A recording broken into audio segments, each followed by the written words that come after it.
मराठा समाजाला आरक्षण मिळावे या मागणीसाठी मनोज जरांगे पाटील हे मुंबईच्या दिशेने पायी निघाले असून आज त्यांचा मोर्चा हा पुण्यातील रांजणगाव येथे दाखल झाला असून याच जरांगे पाटलांच्या मोर्चात सहभागी होण्यासाठी येवल्यातून हजारो मराठा समाज पुण्याच्या दिशेने रवाना झाले आहेत। येवल्यातील मराठा समाजात हा या मोर्चात सहभागी होणार आहे।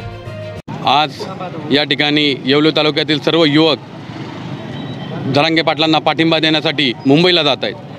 जी पुण्यापर्यंत आता जी जरांगे पाटलांची रॅली आली आहे त्याच्यामध्ये सर्वजण आम्ही रांजणगावच्या इथे सामील होणार आहोत। येवले तालुक्यातनं मोठ्या प्रमाणात या ठिकाणी आज हजारोंच्या संख्येनं युवक जमलेले आहेत आणि या सर्व गाड्या पुण्याच्या दिशेनं या ठिकाणी जाणार आहेत। जरांगे पाटलांचा हा जो काही लढा आहे त्याला पाठबळ देण्यासाठी संपूर्ण मराठा समाज आज या महाराष्ट्रामध्ये एकवटलेला आहे। त्याचप्रमाणे येवले तालुक्यात देखील या ठिकाणी मोठ्या प्रमाणामध्ये मराठा समाज एकवटून जरांगे पाटलांना पाठिंबा देण्यासाठी जात आहे। या ठिकाणी हा जो काही आरक्षणाचा लढा अंतिम टप्प्यात आलेला आहे याला कुठल्याही प्रकारे यशस्वी करण्यासाठी जरांगे पाटील सांगतील त्यांच्याच नेतृत्वाखाली हा संपूर्ण लढा हा मुंबईमध्ये जोपर्यंत जरांगे पाटील असतील तोपर्यंत हे सर्व युवक या ठिकाणी मुंबईमध्ये थांबणार आहेत। या ठिकाणी येवले तालुक्यातनं आज उद्या काही जण डायरेक्ट मुंबईमध्ये सुद्धा देखील जाणार आहेत।